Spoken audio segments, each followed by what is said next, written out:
అందరికీ నమస్కారం అండి. ఈరోజు మనం మద్దాళి నిర్మల గారు రచించిన బంధం అనే ఓ చక్కటి కథను విందాం. ఇక కథలోకి వెళ్దాం. ఇదేమిటి, దొండకాయ వేపుడు చేయమన్నానుగా, ఇలా కూర చేసావే?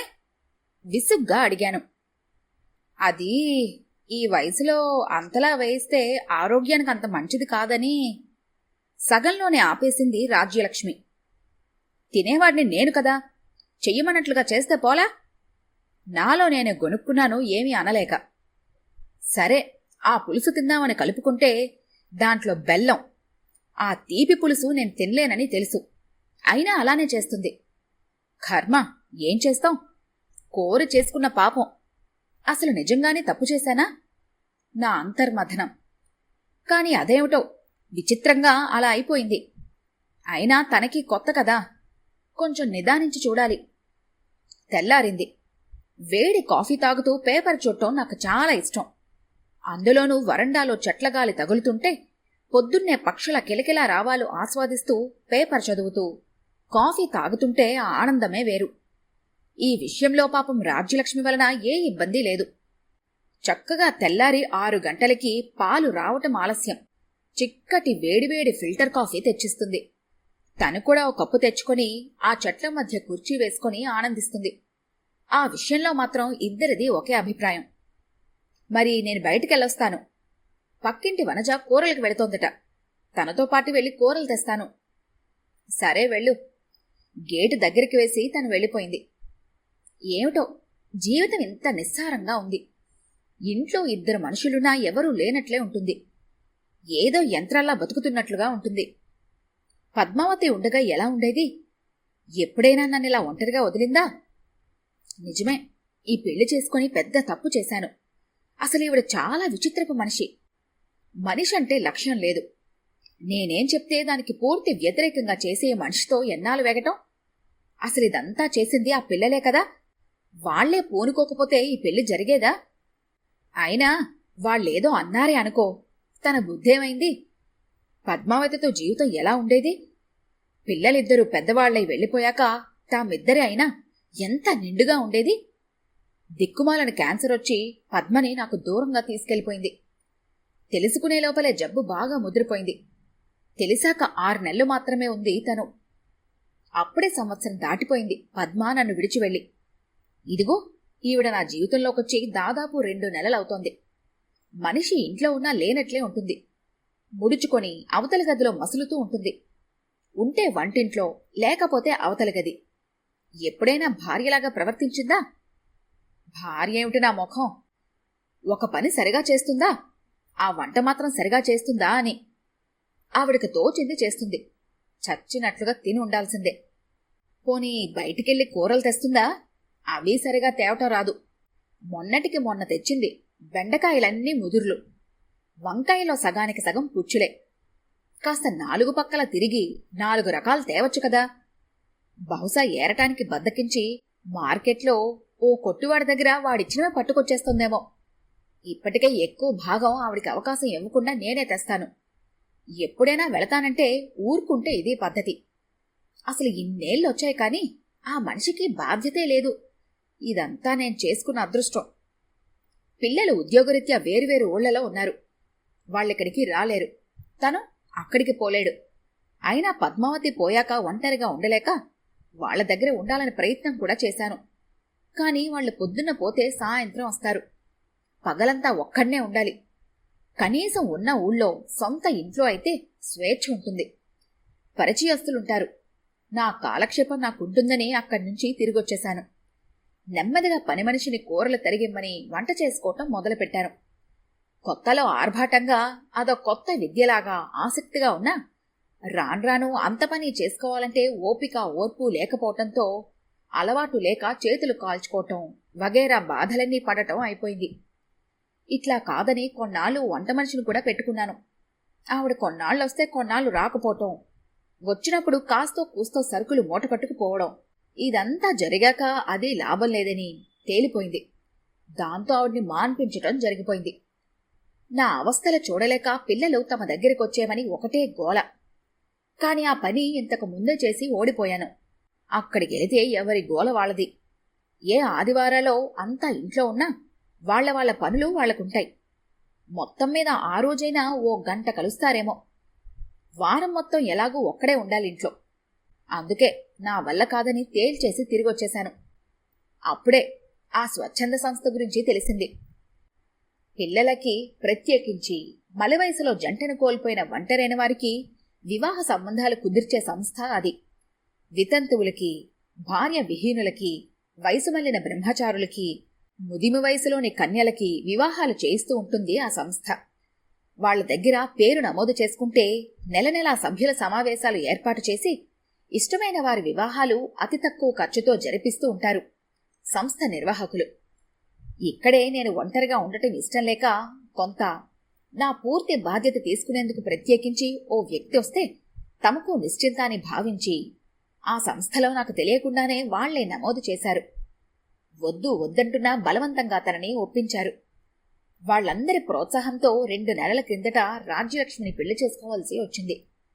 రెండో పెళ్లి, అందులోనూ వయసు మళ్ళిన స్థితిలో చేసుకున్న పెళ్లి.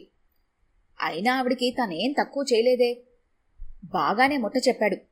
నల్లపూసలు, నాంతాడు చేయించాడు. బ్యాంకులో ఆవిడ పేరున చెప్పుకోతగ్గ మొత్తమే వేశాడు. ఆ మాత్రం కృతజ్ఞత ఆవిడికి ఉండాలి కదా. తనేమన్నా పంచభక్ష పరమన్నాలు అడిగాడా? ఆ చేసే వంట కాస్త మనసు పెట్టి రుచిగా చెయ్యాలని అనుకోవటం తప్పు కాదు కదా. అదొక్కటే కాదు, రోజు సాయంత్రం కాలు సాగినట్లుంటుందని, కాస్త కాలక్షేపంగా ఉంటుందని పార్కుకి వెడతాడు. అక్కడ ఒకరిద్దరు పాత మిత్రులు కలుస్తూ ఉంటారు. తను తిరిగొచ్చేసరికి ఆవిడ దిక్కుమాలని సీరియల్స్ చూస్తూ ఉంటుంది. తనొచ్చి ఏ వార్తా స్రవంతినో పెట్టుకుంటే ఆవిడకు ఎక్కడ లేని అసహనం. నా ఇల్లు, నా టీవీ, నాకిష్టమైన కార్యక్రమం చూడకూడదా? పైకి అనకపోయినా ఆవిడ అసహనం తెలుస్తూనే ఉంటుంది. నేనింట్లో లేనప్పుడు టీవీని ఇష్టం వచ్చినట్లుగా చూస్తూనే ఉంటుంది కదా. నేనేం కాదన్నానా? బొత్తిగా బాధ్యత తెలియని మనిషి. ఇప్పటికిప్పుడు కూరలు తేవటానికి వెళ్ళింది. ఏం చేస్తుందో ఏమో. అదేమిటమ్మా అంటే, వేసవికాలం కూరలు సరిగ్గా రావు అంటుంది. రేట్లు మండిపోతాయి మరి అంటుంది. ఏం చేయాలి? నిజమే, తప్పు చేశానని అనిపిస్తుంది పెళ్లి చేసుకొని. అనవసరంగా సుఖాన ఉన్న ప్రాణాన్ని కష్టాన్ని పెట్టుకున్నట్లుంది. సాయంత్రమైంది. హమ్మయ్యా, కాసేపు పార్కెళ్ళి రాజారాంతో మాట్లాడితే కాస్తంత ఓదార్పు దొరుకుతుందేమో. తప్పు చేశాననిపిస్తోందిరా ఈ పెళ్లి చేసుకొని. ఏంటి? రెట్టించాడు రాజారాం. అదేరా, రాజ్యలక్ష్మిని పెళ్లి చేసుకుని తప్పు చేశాను అనిపిస్తోంది. ఒరేయ్, పెళ్ళై గట్టిగా 3 నెలలు కూడా కాలేదు. అప్పుడే ఎలా అలా ఆలోచిస్తున్నావు? అలవాటు అవటానికి కాస్త సమయం పడుతుంది కదా. కాస్త నిదానించాలి. వాడితో వాదించి లాభం లేదు. ఉసూరుమంటూ ఇంటికొచ్చాను. రాజ్యలక్ష్మి ఇంట్లో ఉన్నట్లుగా లేదు. తాళం వేసుందని పరీక్షగా చూశాను. ఇంతలో సందులో సన్నజాజి పందిరి దగ్గర ఏవో మాటలు వినబడుతున్నాయి. అటుగా వెళ్లబోయాను. రాజ్యలక్ష్మి ఎవరితోనో ఫోన్లో మాట్లాడుతోంది. అప్రయత్నంగా ఆగిపోయాను.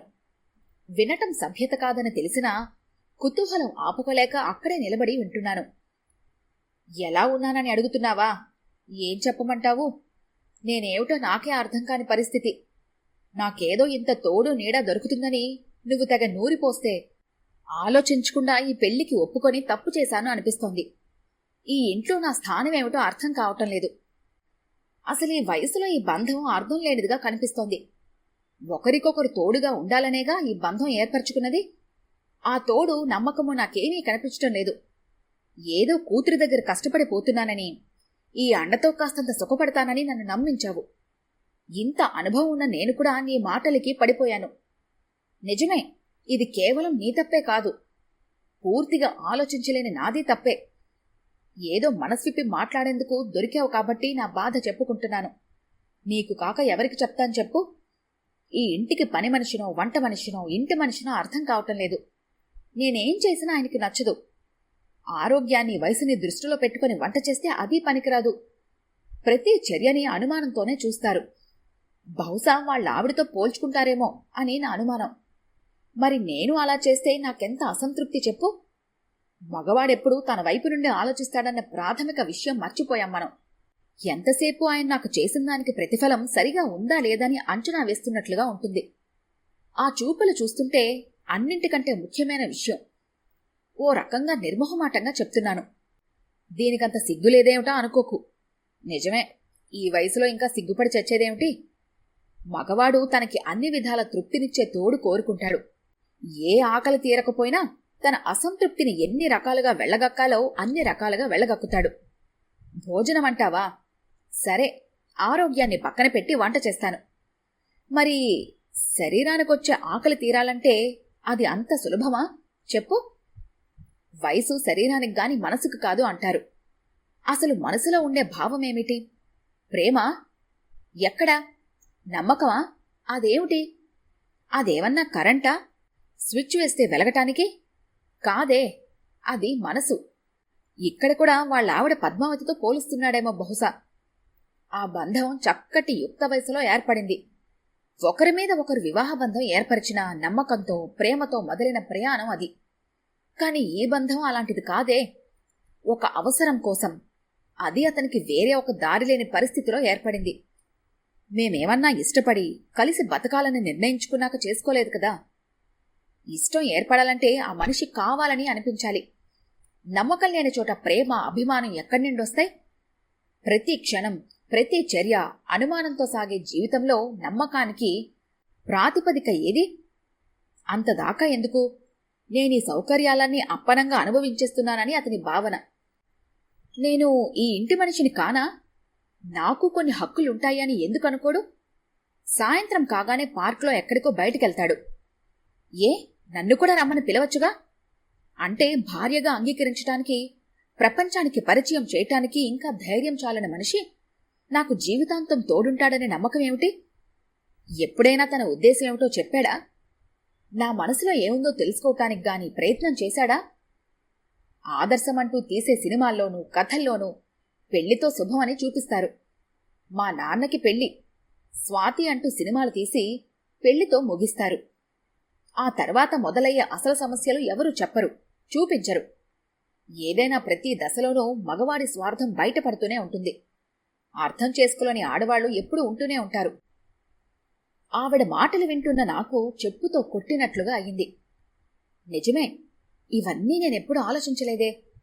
ఎంతసేపు నా పెట్టుబడికి తగిన ఫలితం వస్తుందా లేదా అని వ్యాపారాత్మకంగా ఆలోచించానే కాని, తను ఓ మనిషని, అందులోనూ జీవితాన్ని కాచి వడపోసిన మనిషని, ఆమెకు ఒక మనసుంటుందని ఆలోచించలేకపోయాను. ఆవిడ్ని ఎప్పుడైనా నా జీవిత భాగస్వామిగా మనస్ఫూర్తిగా భావించానా? మనసులో లేకుండా జీవితం సంపూర్ణం కావాలంటే ఎలా? మారాల్సింది ఆవిడ కాదు, నేనే. పద్మావతితో ఆవిడ్ని పోల్చటం న్యాయం కాదు. ఆవిడ కూడా అలా పోలిస్తే నేనెక్కడుంటాను? మనిషికి మనిషికి మధ్య శారీరక సౌఖ్యం లేకపోతే కనీసం ఈ వయసులో భావాలు పంచుకునేందుకు, బాధలు చెప్పుకునేందుకు, అనుభవాలు పోగు చేసుకోవటానికి ఓ మనిషి దొరికింది కదా. ఆవిడతో స్నేహపూర్వకంగా ఉండొచ్చు కదా. ఆవిడకున్న సాధక బాధకాలు తెలుసుకోవచ్చు కదా. స్నేహబంధం ప్రేమబంధంగా మారవచ్చు. కనీసపు మనుషులకున్న ఆలోచన లేకుండా ఎలా ప్రవర్తించాను? ఇంతగా నా మంచి గురించి ఆలోచించే నమ్మకమైన మనిషిని వదులుకుంటూ జీవితంలో తన ఇంక పొందేదేమీ ఉండదు. ఇప్పుడు అర్థమైంది నేనేం చెయ్యాలో. ఇంటి ముందుకొచ్చి కాలింగ్ బెల్ నొక్కాను. అదే నా భావికి మంగళధ్వనిగా భావిస్తూ. ఈ కథ కనుక మీకు నచ్చినట్లయితే లైక్ చేయండి, షేర్ చేయండి. మరిన్ని ఇంట్రెస్టింగ్ కథల కోసం మా ఛానల్ని తప్పకుండా సబ్స్క్రైబ్ చేసుకోండి.